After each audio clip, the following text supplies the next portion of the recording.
de la computadora, compartir el sonido.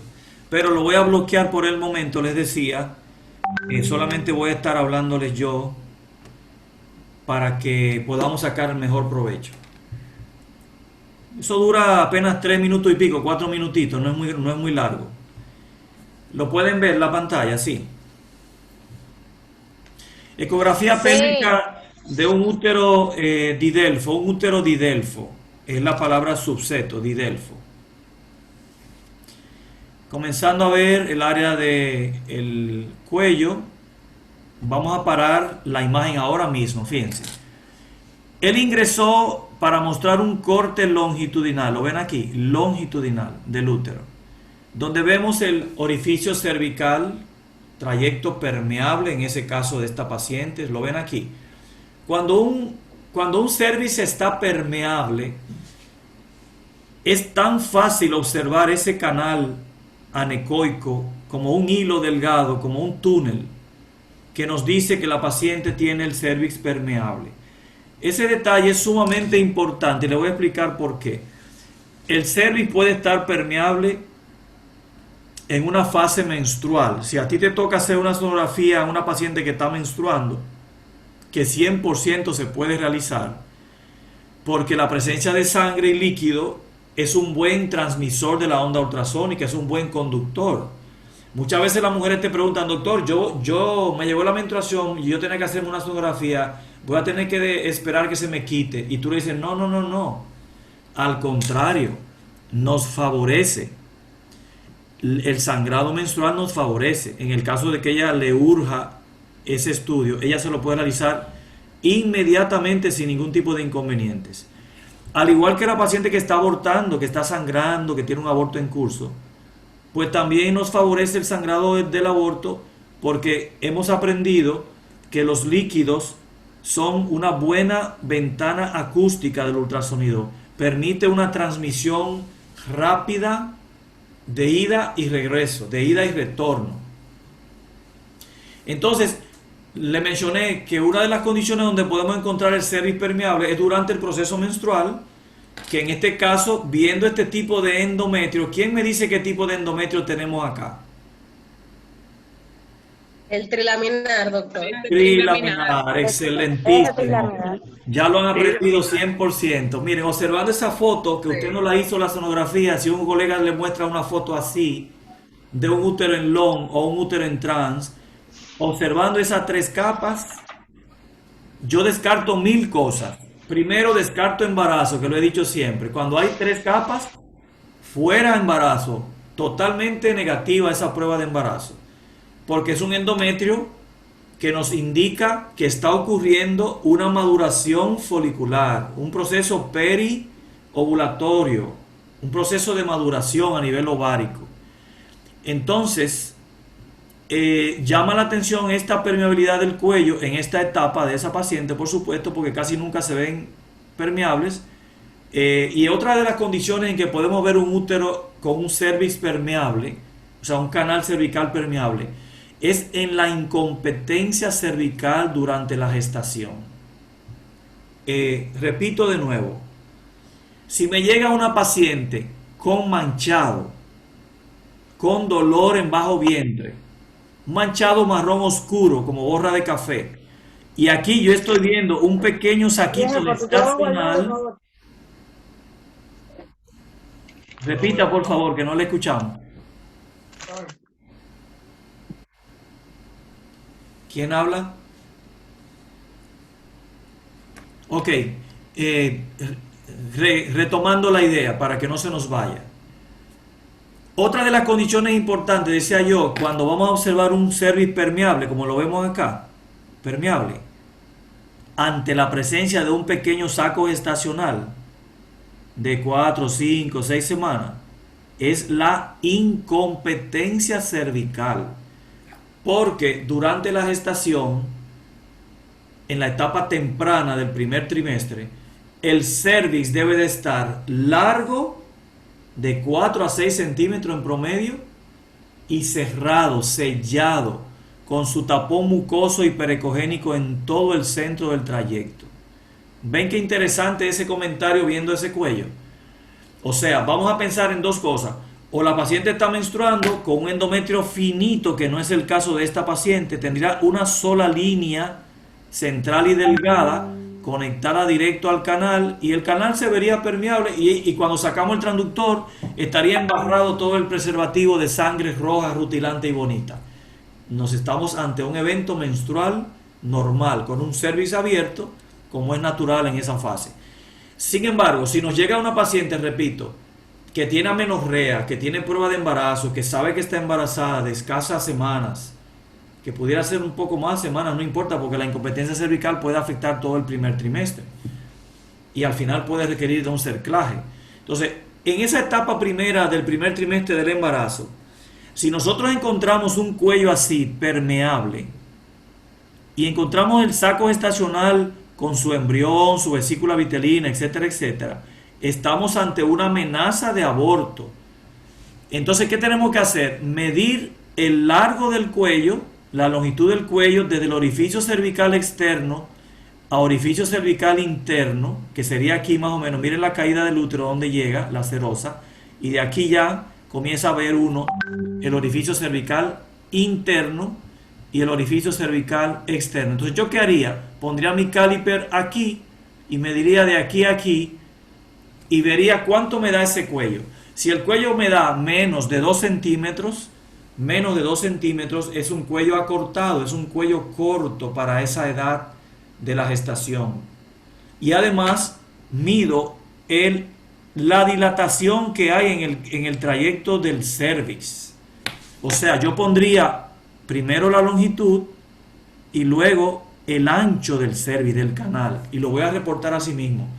Llama la atención un cervix acortado y permeable en su trayecto, cuya longitud es de 1.8 centímetros, 2 centímetros, y su dilatación es de 6 milímetros, por ejemplo, 6.2, 7.1, 8.2 milímetros, lo que te dé. Y tú reportas eso como incompetencia cervical, amenaza de aborto para reposo, para vigilancia, para control. Ok, ¿qué otro detalle llama la atención de esta imagen inicial que apenas tiene segundos de haber iniciado? ¿Qué otra cosa llama la atención? ¿Alguno de ustedes me puede decir? Podrían ser quistes de nuevo, eso que se ve abajo. No, aquí esos son venas, trayectos venosos del Ok. plexo venoso.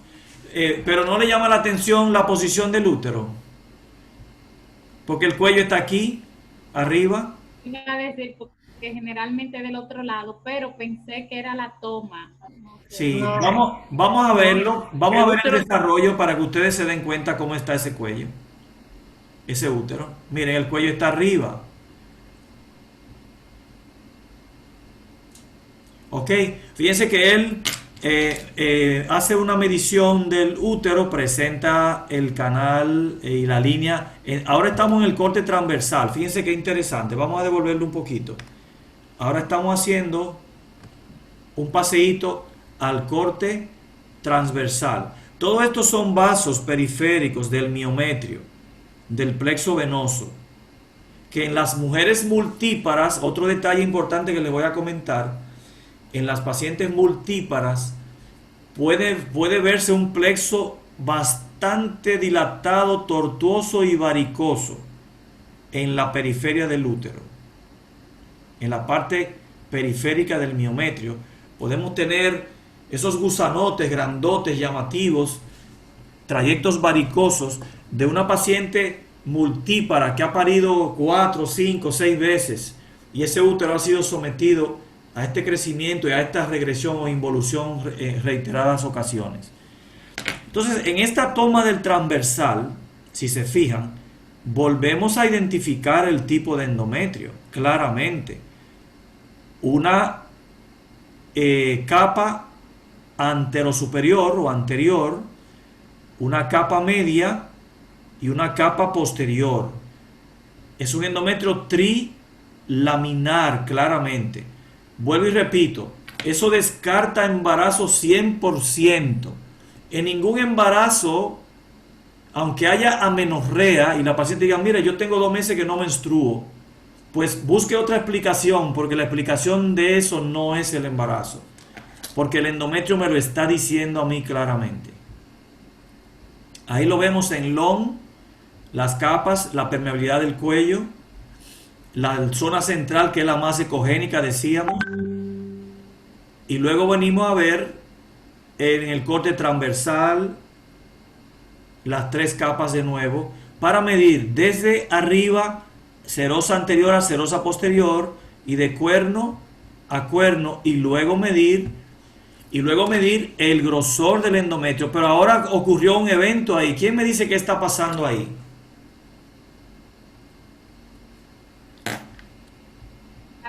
Era otro endometrio. ¿Qué está pasando ahí? Perdón, Stacy. Era otro Yo, endometrio. yo creo que El son endometrios. por-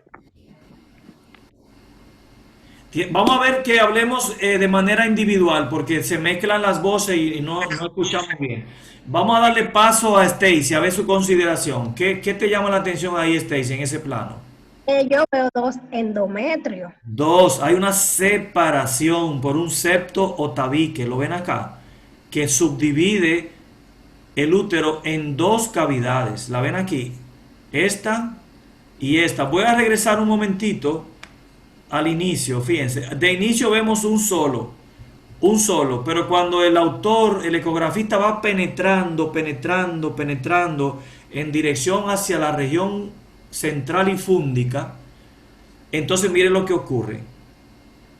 Por eso es que hay que hacer estudios despacito, calmado. En transvaginal no se anda rápido, déjeme decirle. El transvaginal es un estudio breve, es un estudio corto y es un protocolo inclusive también de pocas imágenes. Entonces, por asunto de sensibilidad, por asunto de maniobras cuidadosas y delicadas, por asunto de buen trato con la paciente y por asunto de que si tiene un dolor, si tiene un ectópico, si tiene un quiste o algo que le molesta, nosotros tenemos que realizar maniobras suaves y delicadas, pero al mismo tiempo pausadas, que nos den tiempo a nosotros de ir interpretando lo que estamos observando.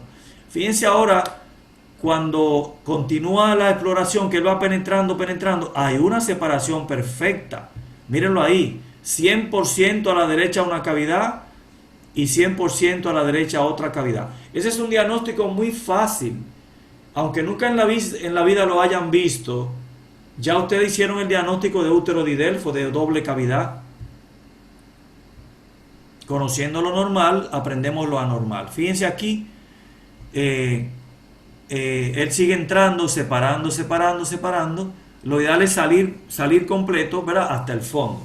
Entonces aquí hay un septo que separa cavidad izquierda de cavidad derecha. Muchas veces en esta paciente que tiene útero didelfo se produce un embarazo de este lado, que ustedes van a ver su saquito bonito, la vesícula vitelina, su embrión, y de este otro lado de la cavidad, ¿qué vamos a encontrar aquí? ¿Qué vamos a encontrar acá? Una reacción decidual que acompaña a la gestación que se implantó en este lado, como también pudiera darse doble implantación. Eso puede ocurrir en un útero didelfo, pero en su gran mayoría, casi siempre, como un ovario ovula un mes y otro mes de manera normal, casi siempre el óvulo viene de este lado y cae en esta cavidad o cae en aquella y se fecunda de un lado, y la otra reacciona de igual forma con una reacción decidual a la espera de la llegada del supuesto embrión del supuesto óvulo fecundado. Bien, seguimos observando. Él pone acá útero, lo mide. Esa medida no se hace tan central, directamente sobre la cavidad. Esa medida se hace de aquí arriba. Eso es algo que lo voy a corregir. Atención. Cuando yo tengo el útero en transverso, bien bonito y redondito, mi medida debe comenzar aquí en el cuerno, en el miometrio, no fuera del miometrio, en el miometrio, de cuerno derechito a cuerno. Luego, la que él hizo de serosa anterior a serosa posterior Y finalmente medir el grosor de cualquiera de estos dos endometrios del útero de Delfo, no importa, el grosor del que te dé mayor, y ese es el grosor que tú vas a reportar en ese estudio. Bien, atentos porque también él va a pasar ahora a ovarios. Fíjense qué interesante las 3 capas, perfectamente delimitadas, 3 capas. Ok, ¿vieron los plexos venosos? Vamos a devolver un poquito. Miren, aquí se ven todos esos trayectos periféricos que son plexos venosos. Esos son los que se observan en la periferia del miometrio, que son elementos vasculares totalmente normales. Totalmente normales. No nos deben de sorprender de observar esos plexos llenos de venas. Mírenlo acá como se ve, qué interesante. Muy bien. Seguimos viendo. Este es un plano muy bonito del corte transverso, ¿verdad? Para poder lograr una buena captura.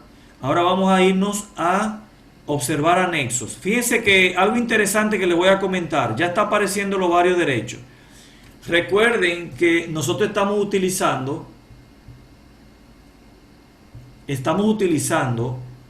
un transductor de alta frecuencia, siempre lo hemos dicho, de alta frecuencia, que la onda no se queda muy cercana a la punta del transductor, la onda se queda muy cercana, la onda no viaja profundo. Por consiguiente, cuando yo termine de ver el útero, yo tengo que hacer una entrada oblicua hacia el anexo derecho, pero acercándome al anexo, acercándome al ovario, no de lejitos, porque de lejos la onda no va a llegar, porque maneja altas frecuencias. Al manejar alta frecuencia, tenemos que producir un acercamiento sin miedo a ese fondo de saco lateral. Ahí no va a haber dolor en el caso de una paciente normal. Hacemos una entradita ahí, una presioncita suave, y luego bajamos el mango para que la punta se oriente hacia la búsqueda del ovario y los vasos ilíacos internos. Entonces vamos a ver esa entrada de nuevo, esa búsqueda que hace el autor. Él viene tomando el movimiento oblicuo y fíjense cómo se va acercando al ovario hasta ver sus folículos presentes, la cápsula que lo envuelve, etcétera, etcétera. Y luego viene haciendo ya las medidas correspondientes a su tamaño en longitudinal primero y en ancho después, o sea, largo y ancho. Luego se hace un movimiento contrario oblicuo del mango, ingreso a la fosa ilíaca izquierda. Y aquí, ¿qué estamos encontrando en este ovario? ¿Qué estamos encontrando? ¿Quién me sabe decir aquí? Folículo dominante. Folículo dominante. Exactamente, aplausos, muy bien. Folículo dominante, que se correlaciona directamente a la interpretación que me da el endometrio. Vamos a observar, mírenlo acá, el ovario en longitudinal. Él hace un plano primero en longitudinal para poder tomar una medida de largo. Bueno, ahí se fue por acá, no sé por qué, pero el ovario comienza aquí. Esa medida no me gustó, ¿verdad? No me gustó. Bueno, el ovario es todo esto, miren. Todo este estroma periférico, sí, es ovario, y este es el famoso folículo dominante, que si hay un sonografista mal formado, que no sea del INSIMED, y no interpreta el endometrio de 3 capas, y encuentra esto en el ovario, lo va a dar como un elemento quístico patológico. Y se quemó en el examen, en la interpretación. ¿Por qué? Porque siempre... Perdón. ¿Perdón? Ahí la voz. Ajá, sí, que yo decía que muchos sonografistas que no tienen una buena formación quizás de otras escuelas, cuando ingresan a los anexos y encuentran esto, lo dan como un elemento patológico, como un elemento quístico, porque no han sabido interpretar las características del endometrio. Lo que está ocurriendo en el endometrio es lo que me traduce qué debo de encontrar en el ovario.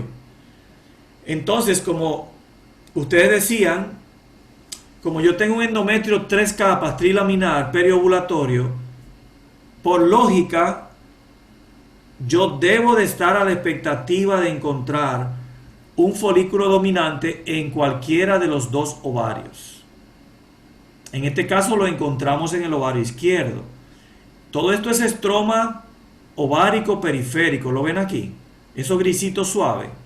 Eso es estroma periférico. Por toda esta delimitación que yo estoy dando es el ovario completo, ¿lo ven aquí? Todo esto delimita el ovario. Entonces, ocupando su estroma de manera fisiológica, natural, se observa un folículo dominante que en el corte longitudinal se debe de medir primero el ovario, el largo del ovario primero, luego el ancho, y finalmente yo mido el tamaño del folículo dominante. Si es muy grande, hago 2 medidas. Si es menos de 1 centímetro, si es menos de 10 milímetros, hago una sola medida para no rellenar de tantas medidas el ovario. También, si dispongo del sistema Doppler, que veo que el autor tiene el sistema Doppler, pero él está... ahí hay dos problemitas que le voy a comentar con eso del Doppler, miren. Porque ustedes ya van a ser expertos en eso del Doppler. No puedo dejar pasar la oportunidad. Si usted quiere doplear un ovario, usted no puede tener una muestra de color tan grande, esa caja de color, miren esto, que inclusive está abarcando vasos ilíacos aquí abajo. Este flujo es de la vena ilíaca, anchota. Y miren por dónde va la caja de color, miren. Todo esto es la caja de color. Si usted lo que va a doplear es esto, miren, esta estructura, el ovario, lo que tiene que hacer es encajar, reducir la caja de color al órgano de interés, pero no usar una caja de color que abarque todo el espacio periférico de áreas de no interés, de áreas que no tienen importancia. Si tú lo que quieres ver es si ese folículo está recibiendo irrigación para maduración, tú tienes que poner tu cajita de color sobre el folículo prácticamente, reducirla. ¿Cómo se reduce la caja de color? Es facilísimo. Usted, si sale ancha la caja de color, fíjate que está con línea punteada. Línea punteada quiere decir que no está fija, el tamaño no está fijo, no está cerrado. Usted le da la tecla de Set, o sea de Enter, y con la bolita, con el mouse, usted va cerrando la cajita, y cuando ya llegue al tamaño ideal, al tamaño adecuado, vuelve y lo fija con la tecla de Set. Y ya la cajita se queda del tamaño que usted la quiere, y ya puede moverla con el trackball, con el mouse, al lugar donde usted quiera. Pero ya usted corrigió el tamaño de la caja de color. El otro detalle que no se puede olvidar jamás, si aprendieron y comprendieron eso, es el detalle de que para yo poder obtener y visualizar mediante el Doppler color la presencia de flujos de elementos de baja señal, de elementos de vasos pequeños de baja velocidad, yo tengo que bajar el PRF, ¿recuerdan eso? El pulso de repetición de la frecuencia. Lo voy a poner menor de 1, 0.5, 0.7 máximo, menor de 1, porque si lo dejo el PRF alto, aún habiendo presencia de flujo en el ovario, el Doppler no lo va a poder registrar, no lo va a poder capturar, porque el pulso de repetición de la frecuencia está muy alto, está muy rápido con respecto a esas velocidades de flujo que son lentas a nivel ovárico, a nivel perifolicular y a nivel de cuerpo lúteo también, donde uno puede aplicar el uso del Doppler color. ¿Alguien no entendió esta explicación interesante e importantísima que acabo de dar?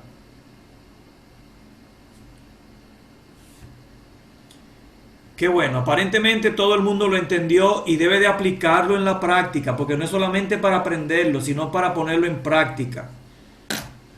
Entonces él estaba haciendo el Doppler color, decíamos, lo quitó, volvió y lo puso, pero nunca corrigió la caja de color ni nos dejó percibir qué estaba pasando a nivel del Doppler color. Él siguió enfatizando en su útero didelfo Ahora sí le puso color en el miometrio. Fíjense cómo se ven los flujos de color más o menos. Manejó un poquito mejor la caja de color porque la circunscribió al útero. Muy bien. ¿Quieren volverlo a ver solo sin comentarios o está perfectamente comprendido y entendido el video?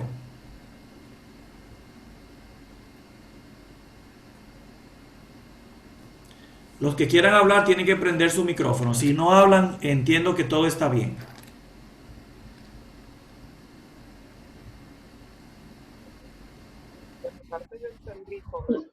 Bianca, ¿estuvo bien? Póngalo solo ahora, doctor, por favor. Exacto. Ok, lo voy a poner solo. Entonces tenemos varios detalles. Útero en retro. Póngalo solo ahora, doctor. Sí, lo voy a repetir. Útero en retro, cervix permeable, endometrio trilaminar, folículo dominante en ovario izquierdo, propio de la fase fisiológica en que se encuentra la paciente. Ok, voy a repetir otra vez, pero sin comentarios. Bueno, le puedo poner el audio que tiene si ustedes quieren, pero está en italiano, no importaría, no. Vamos a ponerlo de todas maneras, no importa. Sin audio. Bueno, vamos a ponerlo, no importa.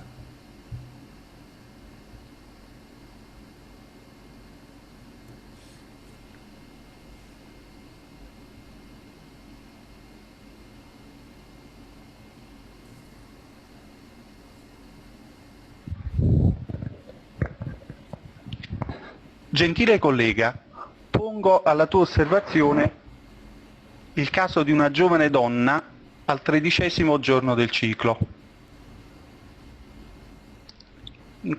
¿Oyeron eso? O sea, una femenina en su 13º día del ciclo.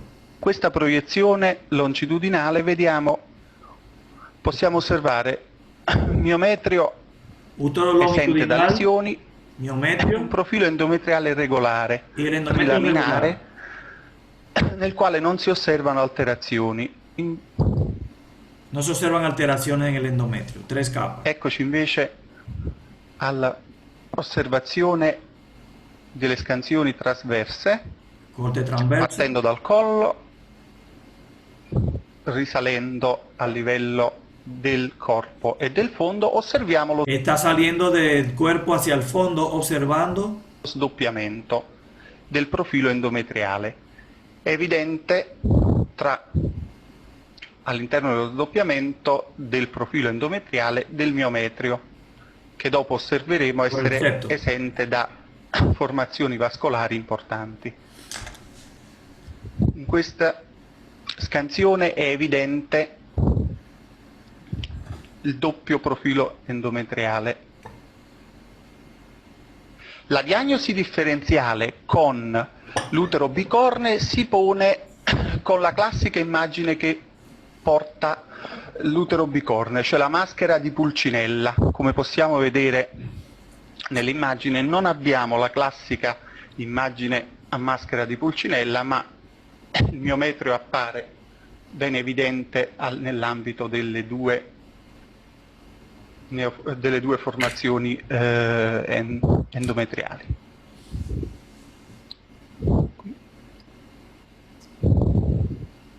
Pertanto possiamo classificarlo chiaramente come un utero subsetto.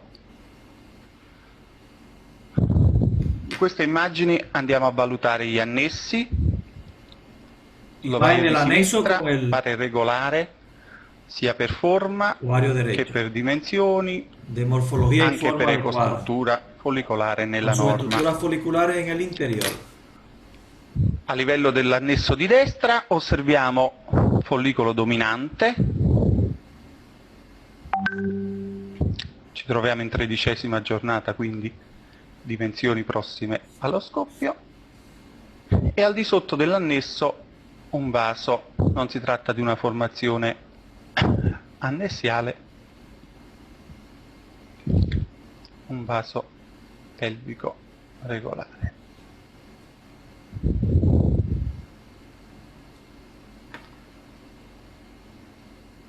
E questa è la valutazione in color Doppler.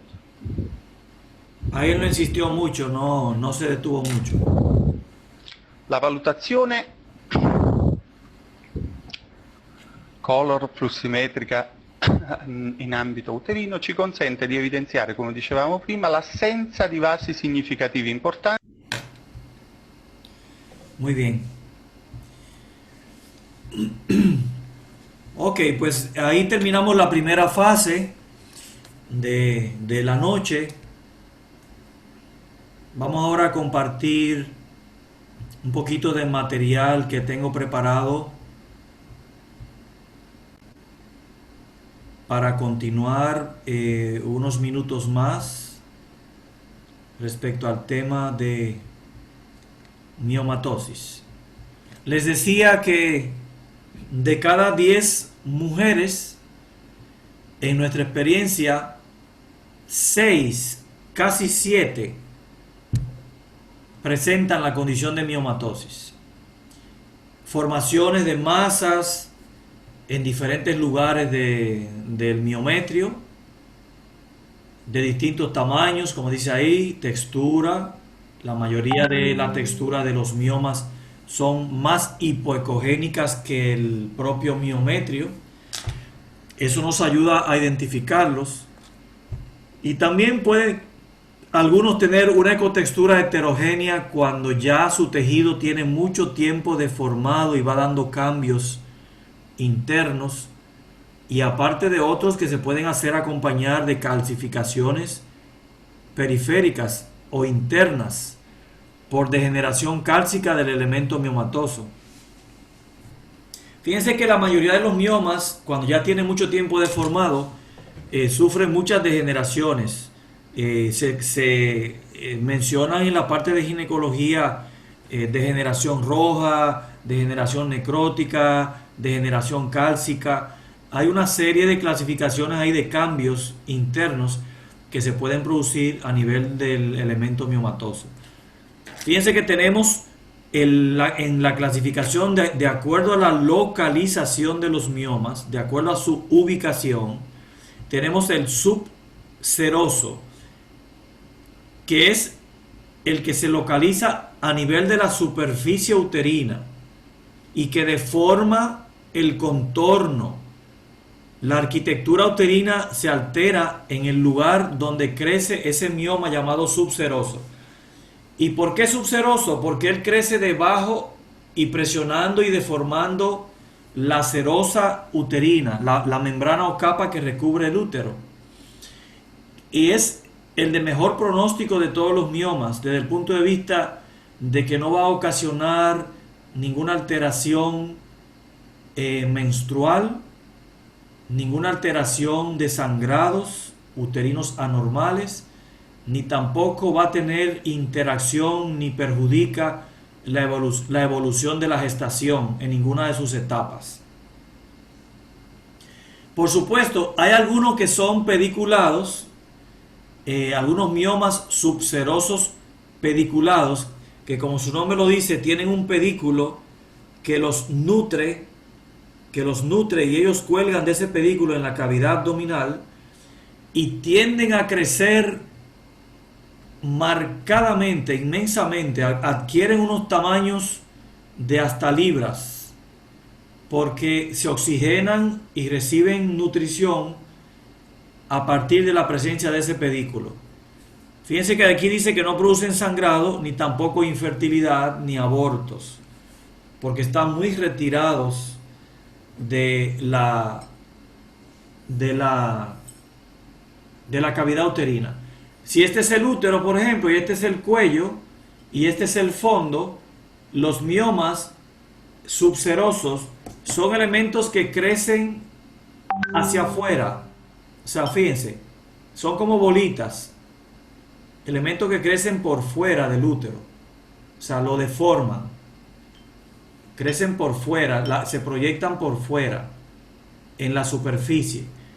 Y entonces son los que menos molestias van a producir a la paciente, exceptuando aquellos, decía, que pueden crecer de manera muy importante, de más de 5 centímetros en adelante, pueden estar ya comenzando a comprimir asas intestinales o los uréteres o producir constipación dependiendo de la localización donde se encuentren.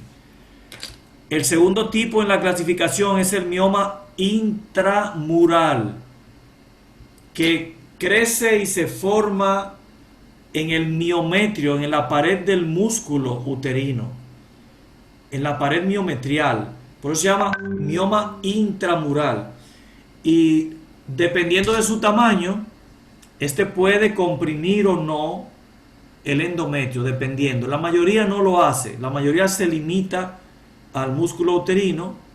Puede medir entre 2 a 3 centímetros más o menos. Y se conocen como mioma intramural. La tercera clasificación, que es muy importante y que provoca muchísimas alteraciones, compresiones de la cavidad uterina, del endometrio, sangrados uterinos anormales, abortos recurrentes, pérdidas, etc. Es el famoso mioma submucoso, adyacente o que comprime directamente el endometrio. Fíjense que su nombre lo dice. Habíamos aprendido que el útero se compone de 3 capas: la serosa, la muscular y la mucosa. Entonces, en este caso, la mucosa llamada endometrio, que es la que prolifera, es la que se ve comprimida y afectada directamente por la presencia y formación de los miomas submucosos. Son los que más carpeta dan, los que más sangrado dan, los que más anemia dan, y son los que más urgencia tienen de resolverse también en los casos donde nos toque ver una paciente de ese tipo. Vamos a ver un poquito de ejemplos de algunos casos de miomas. Por ejemplo, comenzando con el subseroso. Si se fijan, tenemos un útero en retro, cuello arriba, fondo abajo, endometrio fase media, diría yo media, porque, o ya un poquito más adelantada, porque ya en el ovario hemos observado un folículo roto. Fíjense qué coincidencia cuando hicimos esta paciente que nos presentaba esta imagen hipoecogénica, bien delimitada, que se localiza en su cara posterior, porque esta es la cara anterior, esta es la región fúndica y esta es la cara posterior. Entonces se observa útero deformado en su contorno y de textura heterogénea en su cara posterior, por la presencia de mioma hipoecoico subseroso, que mide 2.3 por 1.8 centímetros. El resto de su estroma luce conservado. ¿Ven qué bonita la descripción que tienen que aprender? Apreciamos útero en retroversión, de contorno irregular en su cara posterior, por la presencia de, y deformado, si tú quieres añadirle, por la presencia de mioma hipoecogénico subseroso, que mide tanto por tantos centímetros, punto y seguido o punto y aparte. El resto de su estroma luce conservado, quiere decir que no existen más lesiones focales a destacar o a describir.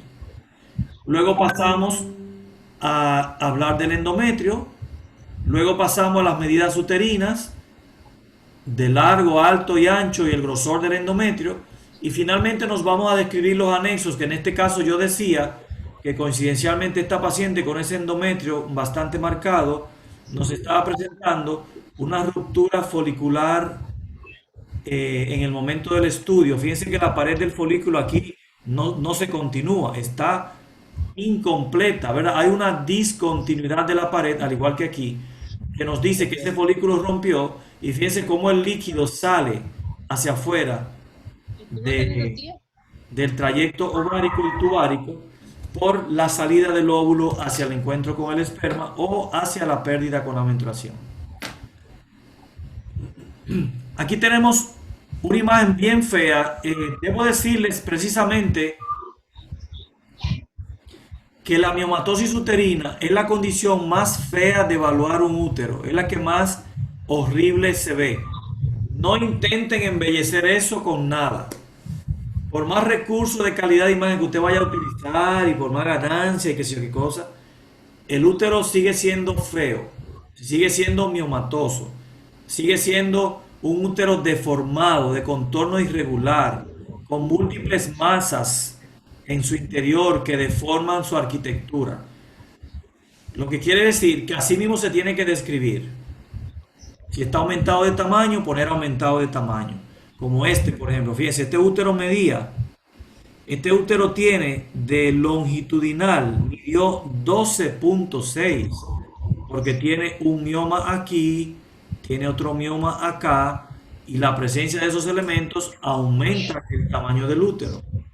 Estos son miomas intramurales, estos que están aquí. Este es un mioma, ¿quién me dice? Mioma Ese es subseroso. subseroso, muy bien. Este es un mioma gigante intramural, bien, pero es tan grande, que invade de la pared uterina inferior o posterior a la anterior. O sea que este mioma afecta directamente incluso el endometrio, la cavidad uterina. Estos son miomas No, ni siquiera se puede como distinguir bien el endometrio. la línea del endometrio, exacto, muchas veces se pierde. Fíjense que aquí podemos más o menos insinuar el endometrio, que es un poquito grueso, pero aquí ya este mioma no nos deja, a menos que podamos ir penetrando y penetrando a ver qué pasa. Pero en la mayoría de ellos es muy difícil tú establecerlo. ¿Qué yo hago en esos casos, Stacy? ¿Qué yo hago? Bueno, yo le digo a la paciente cuándo fue su última regla y me hago una idea de cuándo fue su última regla. Por ejemplo, mira en este caso yo sí puedo identificar el grosor de ese endometrio. Se ve prácticamente casi secretor, ¿verdad que sí? Un endometrio bastante grueso, con un miomita precisamente en la cara posterior del útero, un útero en retroversión, cuello arriba y fondo abajo, igualmente que cuello arriba, fondo abajo, y tenemos aquí una variante de degeneración miomatosa que yo les comentaba ahorita, que ya es un mioma que está comenzando a calcificar en su periferia, porque es un elemento, y adentro también tiene algunas calcificaciones gruesas, es un elemento ya de larga data deformado, es un elemento viejo ya, de mucho tiempo deformado, de meses. Y fíjense el tamaño que ha alcanzado. Uno primero mide el tamaño del útero completo, incluyendo el mioma, para decir útero en long mide tanto. Luego mido el corte transversal, AP, con todo el mioma incluido, cuerno a cuerno, y si no puedo ver el endometrio, pues le preguntaría a la paciente en qué fase se encuentra, más o menos cuándo fue su última regla, para tener una idea de cómo pudiera yo describir el endometrio, si lo voy a hablar de fino, si voy a hablar de endometrio posiblemente de segunda fase, y si no lo puedo describir o ver, pues no es obligatorio tampoco, porque usted tiene que explicar que el mioma es grande y no permite la visualización del tejido endometrial, del endometrio en sí mismo. Siempre cuando tenemos masas, aunque sabemos que los miomas son en su mayoría benignos, siempre que veamos imágenes como estas en el útero, uno siempre se da el placer de ponerle el Doppler color y ver qué pasa en ese elemento miomatoso, porque siempre hemos dicho que un elemento, una masa sólida que esté recibiendo mucha irrigación en su interior a través del Doppler, que nos lo demuestra el Doppler, nos interpreta que ese mioma va a seguir creciendo con el paso del tiempo, porque tiene presencia de vasos en su interior. La mayoría de ellos no le va a dar Doppler color en su interior, déjenme decirle que es así. Dele hacia atrás la imagen, doctor, por favor, para preguntarle algo. Sí, cómo no. ¿A esta o a la anterior? Sí, ese de la imagen, no, el que estaba. No, a ese. Para atrás. Los que son dos nada más. Las que estaban ahora mismo. Esas dos. La de abajo, esa es la que usted está. Ese sería Un mioma subseroso. Un subseroso, porque fíjate que tiene ya cierta deformidad de la serosa aquí, que está protruyendo. Lo daríamos como subseroso prácticamente, sí. Este es un intramural grande, calcificado, ¿verdad? Con presencia de calcificaciones periféricas. Bueno, ese tema lo va a desarrollar ampliamente, que ya está asignado, el de la miomatosis uterina. Nos lo va a hablar A mí me toca, la Rosa. doctora Jersey Rosa, correcto. Si Dios quiere, el día 29 tendríamos Si no ese te tema. preocupes. Y Susan debe estar preparando el material de ella para el día 25, la poliquistosis ovárica, Susan, sí. Estén pendientes que eso está todo escrito y calendarizado para que vayamos aprovechando toda esa información valiosísima que ustedes van a preparar. Doctor, Sí. entonces, para la diferencia entre un intramural y un submucoso, para uno más o menos... Y un detectar subseroso. velocidad, sí. No, intramural y submucoso. Ok. Porque ese que usted, ponga la imagen anterior, ese que usted señaló como... el de la derecha. Mira, para hacer submucoso, esta imagen que tú ves acá, esa. No, ese se ve que es subseroso porque No. está como pegado de afuera. Pero te lo voy a explicar. Para hacer submucoso, esta imagen que tú tienes acá tendría que estar encima del endometrio, comprimiendo directamente el endometrio, aquí. Ok, perfecto. Aquí, deformándolo, y se va a ver una imagen incompleta del endometrio también. Decía yo que cuando ustedes obtienen el corte transversal y hay la existencia de un mioma submucoso, en uno de los bordes del endometrio está el mioma y del otro ladito podemos observar un poquito del restante del endometrio que no está comprimido, en el caso de que no sea un submucoso muy grande, que nos permite percibir el grosor y medir del endometrio. Pero casi siempre los submucosos, repito, están encimándose directamente sobre el endometrio y comprimiendo ese tejido también. Esos son los que más sangrado producen, aparatosos, que el paciente va con un sangrado de días, de varios días, que no para, por la compresión directa del endometrio. Como ese es de mayor gravedad, doctor, sería bueno que nosotros tengamos una imagen del submucoso, como es el que más complicaciones produce. Sí, la podemos buscar. Vamos a una idea clara, certera, de cuando uno lo vea, saber qué es.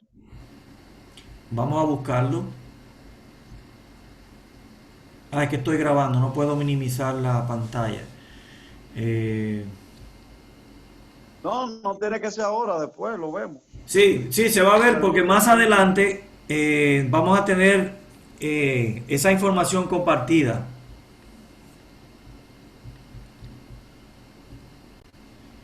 Bien, entonces ahora vamos a hablar un poquito de la evaluación sonográfica del cervix, del cuello. Ustedes saben que el cuello puede costar la vida de cualquier mujer. O sea, la evaluación sonográfica del cervix es vital y necesaria en todos los pacientes. Recuerden que primero hay que identificar la posición uterina para yo saber cómo voy a manejar mi mango, cómo voy a hacer mi movimiento. Porque si tengo un útero en retro, pues entonces, si tengo un útero en retro, yo tengo que bajar el mango para que la punta envíe onda hacia cuello. Cuello arriba y fondo abajo. Entonces, recuerden ese detalle para saber cómo se van a mover. Repito, lo primero que yo describo y la primera cualidad que me llama la atención en una sonografía es esto, la posición uterina. Entonces, si el cuello me queda arriba, como en este caso, yo tengo que, cuando yo introduzco el transductor, yo tengo que bajar el mango a la camilla, o sea, bajar mi puño a la camilla, para que la punta del transductor se oriente hacia cuello. Y ahí es que yo voy a estudiar de derecha a izquierda mi cuello. Y si quiero ver fondo, entonces tengo que hacer lo contrario. subir el mango para que la onda ultrasónica viaje descendiendo en búsqueda del fondo uterino, que en este caso estaría aquí debajo. Y ya luego que yo hago esto, voy a comenzar a observar algunas condiciones que pueden aparecer en el cervix, que la mayoría de ellas, por suerte, son benignas, especialmente comenzando por los huevos de Naboth. Yo nunca digo quistes, ni tampoco lo pongo así en el reporte, porque la palabra quiste le crea confusión a la paciente y lo relaciona con quistes de ovario. Y después llegan al barrio, a la familia o al médico comentándole que el sonografista le dijo que tenía quistes en los ovarios. Y es un elemento localizado en el cervix llamado huevo de Naboth o llamado quiste de Naboth. Pero repito, la palabra quiste a mí no me gusta usarla con ella ni en el informe tampoco, sino que la uso tal cual dice acá: presencia de pequeños huevos de Naboth en región cervical. Que miren, si quiere medir, si son 2, si son 3, puede medir los milímetros que le dé y reportarlo a sí mismo. ¿Pueden apagar el micrófono un momentito, por favor? Y disculpen, gracias. La segunda condición que yo puedo encontrar es la estenosis del cervix postquirúrgico a una episiotomía. Alguien que hizo una episiotomía y suturó y produjo una estenosis iatrogénica del cervix. O una estenosis por posmenopáusica, o sea, una ancianita ya que tiene un cuello herméticamente cerrado, que en este caso no es iatrogénico sino fisiológico. También cuando producimos algunas terapias como crío, como conización, etcétera, pudiéramos encontrar alteraciones de la morfología del cuello, en traumas obstétricos pasados donde se produjo desgarros amplios o graves del cervix. Después de la cirugía puede quedar malformación o deformidad del cuello. Producto del uso de radiaciones, por supuesto, también, que producen quemaduras importantes y retracciones del cervix en las pacientes que están sometidas o han sido sometidas a radioterapia.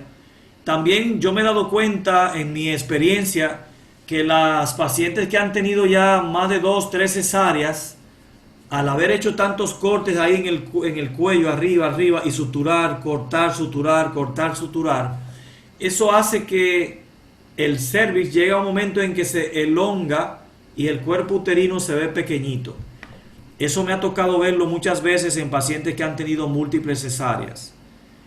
Y las pacientes menopáusicas, decíamos, que comienzan a presentar una atrofia, una disminución del tamaño del cervix debido a la atrofia fisiológica de genitales internos. Entonces, fíjense, comenzando con el primer caso, con el caso de los huevos de Naboth, les voy a presentar un par de imágenes. Esto fue por vejiga llena, suprapúbica. Fíjense que esta es la vejiga y estamos proyectando el moco cervical del canal cervical. Esta es una imagen ampliada, por supuesto. Esto es cervix. Y aquí vemos una formación anecoica que produce reforzamiento de pared posterior, que es no muy bonita, no muy nítida la imagen del autor, pero esta más adelante que les voy a presentar ahora, sí tienen mayor nitidez para que vayamos observando que a nivel de cuello, fíjense que el cuello es como un sifón. ¿Verdad que sí? El contorno del cuello es como un sifón, como una curvatura. Y es como si nosotros estuviéramos abriendo con un cuchillo mitad a mitad el trayecto del cuello. Es como si hiciéramos un corte continuo y destapáramos el cervix y viéramos esos hoyitos, esos huecos en su interior, cuyo contenido es prácticamente líquido ceroso, o sea, es como un líquido ambarino, amarillento, lo que contienen esos huevos de Naboth, secreciones guardadas ahí, Y fíjense que por más pequeñitos que son los huevitos de Nabot, que pueden medir milímetros, siempre producen reforzamiento de la pared posterior. Eso es importante observarlo y descubrirlo. Vamos a enseñarle otro para que lo vean también. Porque ese es uno de las características o cualidades que nos diferencian un elemento de contenido líquido. Creo que no hay más, qué pena. Bueno, creo que tengo uno acá, junto con el DIU, que ese es un dispositivo intrauterino. Y creo que bueno, yo tengo en otras imágenes guardadas de patologías huevos de Nabot, pero vamos a quedarnos con esta impresión que estoy describiendo, que por más pequeños que sean los elementos o huevos de Nabot, ellos siempre van a ser anecoicos, de pared bien delimitada y definida, bien encapsuladitos, y que permiten apreciar siempre el reforzamiento de la pared posterior que los diferencia inmediatamente de una masa sólida. Recuérdense que las masas sólidas ni son anecoicas ni producen reforzamiento de pared posterior. Las masas sólidas que podamos encontrar en el cuello son masas llenas de eco, rellenas. Por eso su nombre lo dice, sólida, rellena, que son capaces de producir ecos y por eso se hacen evidentes, pero no dan sombra acústica ni tampoco reforzamiento de pared posterior. O sea que cuando tenemos una masa sospechosa de cáncer en el cuello, primera cualidad debe ser sólida. Segunda cualidad debe ser irregular para sospechar malignidad, debe ser mal definida e irregular. Tercera cualidad debe ser de cotextura o de patrón heterogéneo, no homogénea, heterogéneo. Y cuarto, si le pongo el Doppler de potencia o el Doppler color, si tiene criterio de malignidad, va a haber flujo color en su interior. Por consiguiente, los huevos de Nabot son lesiones muy frecuentes que se van a observar en el cuello. Ustedes la van a ver, de cada 10 mujeres, 7 u 8 tienen huevos de Nabot. Lo van a encontrar, unos pequeñitos, otros grandes, unos que son solitarios y otros que son múltiples, como se ve aquí. Doctor, disculpe, esas características de malignidad que usted mencionó 4, es un criterio sine qua non, o sea, siempre tienen que estar las 4 características presentes, o uno puede tener 2 o 3 y ser maligno. Pero para hacer el tumor sólido, ¿se refiere? A uno sospechar de malignidad y no de un sí. proceso benigno. Sí, claro. Tiene que ser las 4 obligatoriamente. Para sospecha de malignidad, primero que en el cuello no puede haber ninguna masa. Eso en primer lugar, ninguna masa. Ni sólida, ni quística, ni compleja. Pero decía que es muy frecuente por las cervicitis, por las inflamaciones a las que es sometida la mujer, las leucorreas, etcétera, las bartolinitis y todo eso. Es muy frecuente encontrar los huevos de Nabot en cervix. Uno se alegra de ver huevos de Nabot en vez de encontrar una masa sólida, peligrosa en el cuello. Pero no pueden pasar desapercibidos porque generalmente cuando una paciente tiene muchos huevos de Nabot, a uno le gustaría que ella se hiciera un Papa Nicolau para descartar procesos inflamatorios crónicos, cervicitis crónica o cervicitis aguda, dependiendo. Entonces, cuando encontramos una masa sólida que jamás debe de estar en el cervix, hay que estudiar sus características. Ok, ya yo sé que es sólida, pero ¿es lisa, regular, bien delimitada? ¿O por el contrario es mal definida, de contorno irregular? Ahí el criterio cambia de benigno a sospecha de maligno. Segundo criterio, ¿la masa es homogénea en su contexto? ¿Está bien encapsulada y homogénea, bonita? o su tejido es variado, heterogéneo. Ya ahí pasa de benigno, homogéneo, a heterogéneo, sospecha de malignidad. Tercer elemento, si es una masa mixta o compleja, peor todavía, porque si es una masa mixta o compleja, ya tiene componente sólido y componente líquido que pudiera ser por necrosis de la propia masa o del propio tumor. Ya ese es un criterio de malignidad, o sea, de sospecha de malignidad. Cuarto, si esa masa invade miometrio o tejido circundante, tiene criterio de malignidad. Y quinto, si tú a esa masa le colocas la cajita de color utilizando el Doppler de potencia, el Power Doppler o el Doppler color, no importa cualquiera de los dos, usando un PRF bajo y te demuestra que tiene presencia de vasos de neoformación vascular en su interior, esa paciente hay que ayudarla rápidamente porque cumple con muchas características y cualidades que se inclinan hacia la sospecha de malignidad.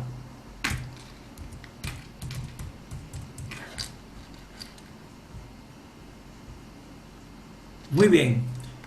Esta es una imagen de un dispositivo intrauterino bien implantado, que ya hemos aprendido a saber cuándo está bien implantado y cuándo no. Recuérdense que vimos una imagen como esta, donde decíamos que mientras mayor distancia hay del fondo al comienzo del DIU, por lo menos de 1.5 a 2 centímetros, estamos tranquilos. Pero mientras más cercano está el DIU a la serosa o al fondo del útero, nos habla de posible perforación o incrustación del DIU en el miometrio. Igualmente, la distancia del DIU al cervix debe ser más o menos relativa entre 1.5 a 2 centímetros promedio. Pero recuerden que hay algunos dispositivos que son largos, grandes, y hay otros dispositivos como el Mirena y algunos otros más que son más pequeños. O sea que todo depende de qué tipo de dispositivo T de cobre el médico escogió para la paciente, porque muchas veces hemos visto pacientes con úteros muy pequeñitos en las cuales se les ha insertado un dispositivo demasiado grande. Muchas veces eso depende del precio, de la condición económica de la paciente o de la preferencia del ginecólogo para usar determinado dispositivo. Ok, esta parte de acá, para explicarla un poquito por qué la pusimos, es porque existen algunos factores de riesgo nuevos que aparecieron y se estudiaron, que son predictores del parto prematuro. Ustedes saben que ahorita yo les mencioné que cuando hay amenaza de parto prematuro, o mejor dicho de aborto en el primer trimestre, casi siempre uno encuentra el cervix permeable. El trayecto del cuello se puede observar anecoico, dilatado, permeable. Entonces ahí podemos pensar en que la paciente tiene una amenaza de aborto cuando es menor de las 20 semanas, cuando esto se produce antes de las 20 semanas, y una amenaza de parto prematuro cuando este evento se produce después de las 20 semanas. Repito eso. Se llama amenaza de aborto cuando yo encuentro una incompetencia cervical cuando la paciente tiene menos de 20 semanas. Y lo ideal es hacerle un cerclaje, pues antes de las 15 semanas se prefería hacer un cerclaje. Ya hoy en día se están implementando cerclajes hasta la semana 18, he estado yo escuchando. Como que eso ha cambiado un poquito, favoreciendo el cierre hermético del cervix en las pacientes. Y si la paciente presenta permeabilidad o apertura bajo contracciones uterinas después de las 20 semanas, se habla de amenaza de parto prematuro. Los factores que se conocían de riesgos en el pasado y que todavía se siguen manejando para hablar sobre ese tema, son la raza, que en la raza negra es más frecuente que en la raza blanca, el índice de masa corporal, que si la persona es más gorda y hay mayor presión del panículo, eso también aumenta el factor de riesgo. El parto prematuro previo, o sea, cuando la paciente tiene un historial de que ha tenido partos prematuros previos o abortos recurrentes también por la incompetencia cervical, episodios de contracciones prematuras, sangrados o hematomas al inicio de la gestación, infecciones pélvicas como las leucorreas, las cervicovaginitis, las cistitis, también infecciones de la vía urinaria baja también se están asociando a ese tipo de contracciones prematuras y factores de riesgo, y las vaginitis bacterianas. Todo este conglomerado de etiologías o de causas se conocían hace mucho tiempo, y luego ahora, después de algunos estudios de los años 2000 y algo, pues se ha estado hablando de la presencia de una sustancia conocida en la vagina, ¿no? En el canal vaginal, conocida con el nombre de fibronectina fetal. Se hicieron estudios en embarazadas que estaban con amenaza de parto prematuro y se tomaron muestras de secreciones vaginales y se encontró que en casi el 90% de las pacientes que tenían amenaza de parto prematuro había la presencia de una sustancia llamada fibronectina, que era la que provocaba la estimulación a nivel cervical para que el útero se contrayera. Entonces, este nuevo hallazgo de la fibronectina fetal asociado a un acortamiento del cervix, de la longitud cervical menor de 2.5 centímetros, pues establece el criterio definitivo para predecir el parto prematuro.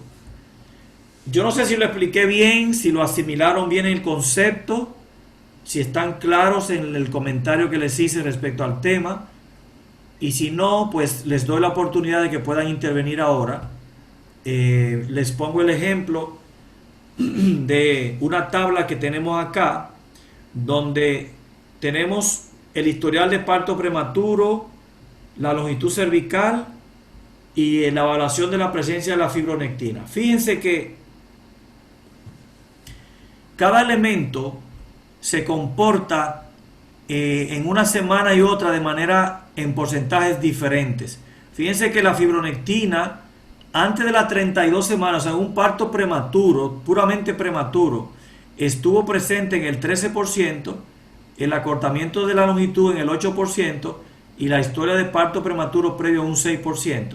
Sin embargo, antes de las 35 subió un poquito más, ya saliendo de la prematuridad y entrando en la madurez, donde el nivel de fibronectina aumentó al 21% de los pacientes, el acortamiento del cervix se empeoró en un 18% y la amenaza de parto prematuro subió de un 6% antes de las 32 a un 15% antes y después de las 35 semanas en presencia de la fibronectina. Bien, fíjense que la longitud cervical dice que mientras más corta la longitud del cuello, mayor riesgo de parto prematuro tiene la paciente embarazada. Repetimos eso. Mientras más corto se va produciendo el cuello por las contracciones prematuras, mayor riesgo de parto va a tener la paciente. Entonces, por eso es importante cuando nos llegue una paciente con dolor, usted le palpa el útero duro, que tiene hipertonía, ¿verdad? En algún momento porque está contrayendo en ese momento. La paciente tiene dolor, se está quejando y tiene apenas un bebé prematuro de 30, 31, 32 semanas. Jamás se olviden de medir ese cuello. Hacer lo que se llama una cervicometría. Recuerden ese término.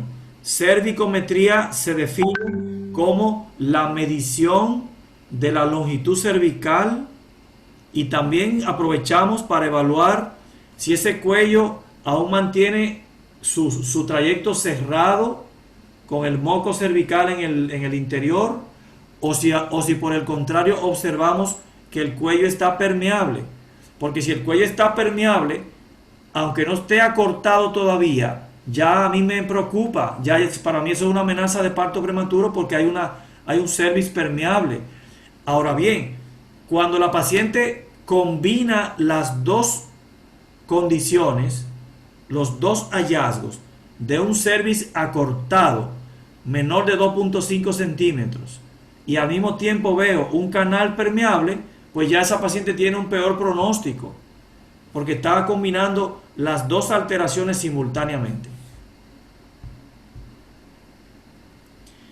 Entonces la evaluación sonográfica es preferible para la cervicometría, hacerla por vía transvaginal con la vejiga vacía. Por supuesto, déjenme decirle algo. Si a mí me llega la paciente con amenaza de parto prematuro, yo le digo a la paciente que no orine, porque si ella tiene buena ventana, buena vejiga, yo puedo perfectamente medir el cuello y observar su canal a la perfección. Pero si el médico me pidió realizar cervicometría por vía transvaginal, entonces sí, yo descargo la vejiga de la paciente, la mando a orinar y entonces procedo por la vía transvaginal suavemente, delicadamente, hasta proyectar ahí en la pantalla solamente el trayecto del canal cervical y evaluar por la vía transvaginal siguiendo el eje longitudinal del endometrio en plano sagital desde el orificio cervical interno hasta el orificio cervical externo, o sea, ver ese trayecto. ¿Cuánto midió? 4.2 centímetros. Ah, bueno, de largo, de longitud estamos perfectos. ¿Y el canal está con su tapón mucoso y perecogénico o está anecoico y permeable?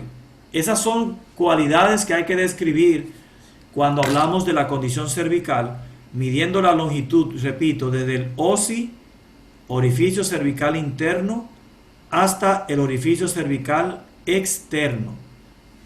Y mido la anchura en sección horizontal, si está permeable el cervix, del canal, la dilatación que hay en ese canal cervical. Les voy a poner unas imágenes para que veamos el ejemplo.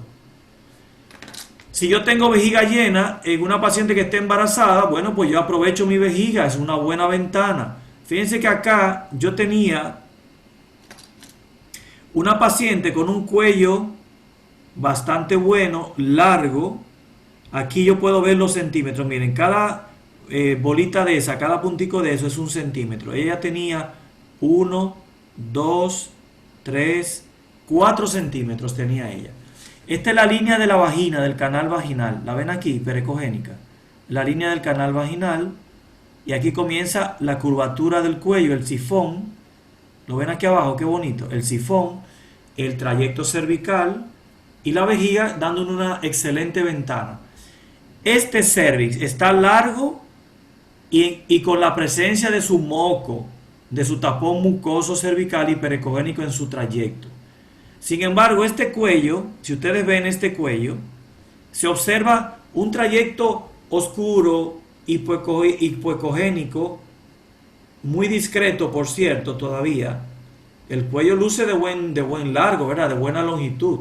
Pero me está llamando la atención esto, que estoy viendo que está como permeable en su trayecto.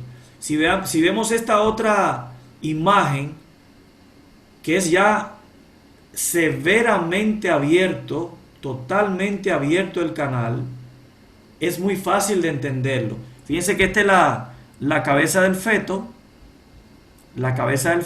que ya el orificio cervical interno abrió completico.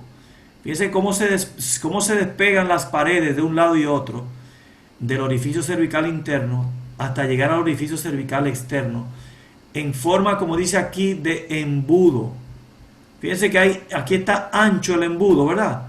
Y entonces se va adelgazando a medida que va llegando al final del cuello. Ese ensanchamiento de todo el canal, ya lamentablemente ahí no hay nada que hacer, porque por ahí va a protruir el amnios hacia el canal, va a protruir el bebé y va a producir unas contracciones uterinas prematuras imparables, imparables. Cuando tenemos la evaluación sonográfica, debemos aplicar un poquito de presión en la base de la pelvis, especialmente si la paciente es obesa. Y si es obesa y hay mucho panículo, recuerden bajar la frecuencia del transductor de 3.5 a 2.0 o a 2.5. Hay que bajar la frecuencia para que la onda penetre bastante profundo y la vejiga me pueda servir de ventana acústica. Eso es si lo estamos haciendo por la vía suprapúbica. Porque si no, en el caso contrario, si hay mucho panículo y hay mucha dificultad de observar con claridad ese cuello, yo prefiero pedirle permiso a la paciente y decirle que nos permita una evaluación directa en presencia directa con el canal cervical para reducir los falsos negativos, para reducir los diagnósticos de confusión, que puedan crear confusión. Fíjense aquí, por ejemplo, este es el cráneo o la cabeza del bebé también. Hay muchas imágenes que son de obstetricia, pero no importa. Lo importante es que veamos cómo se apertura de manera patológica el canal, siempre y cuando se trate de un prematuro. Porque, ¿verdad? Si se trata de un feto a término, pues eso es lo que nos interesa que ocurra. Ahí entonces este diagnóstico no iría. Eso sería una felicidad decirle al médico: el cuello ya está abierto, ya el bebé viene saliendo, ya el canal está abierto, así que súbela de una vez para que no me pare aquí en el departamento.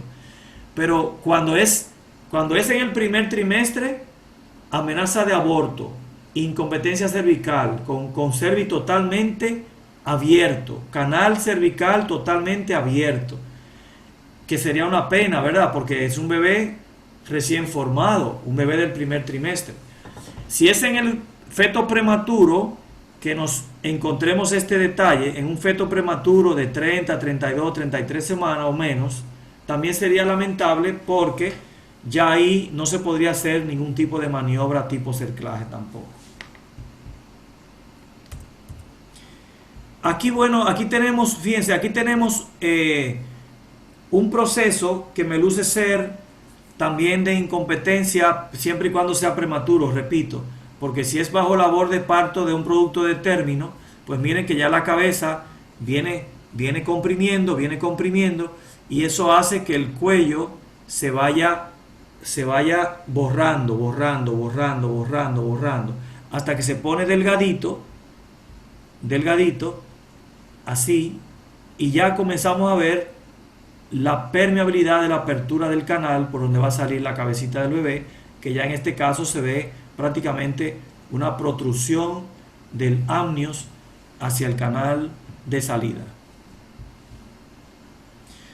Aquí podemos ver la permeabilidad con la vejiga llena. Si ustedes se fijan, hay una zona hipoecogénica, ¿verdad que sí? Hipoecogénica, larga. Y lo que se midió acá fue la anchura o dilatación del canal cervical para establecer cuántos milímetros tiene de dilatación ese canal endocervical. Ahí resultó de 8 milímetros de apertura. Fíjense aquí otro ejemplo de incompetencia cervical, donde tenemos la cabeza del bebé, la vejiga, que es una buena ventana, y tenemos todavía una parte del cuello cerrado. Si ustedes se fijan, aquí está todavía el tapón mucoso, si lo observan, hay una parte del cuello cerrado, quiere decir que ahí se abrió solo el orificio cervical interno y todavía el orificio cervical externo está cerrado. Todo eso hay que comentarlo sobre las imágenes si se quiere. OSI abierto, pero el orificio cervical externo aún permanece cerrado con aproximadamente un 55% del cuello todavía cerrado. Esta es otra imagen en forma de embudo con el orificio cervical interno abierto y ya pues queda muy poquito de trayecto de canal cerrado en este caso, con un cervix incompetente. Ok, pues ahí termina mi conferencia de hoy para ustedes. Pueden abrir sus micrófonos para que conversemos ahora todos. Y les agradezco infinitamente la atención que han puesto esta noche todos ustedes. Yo la grabé, la conferencia, déjenme parar la grabación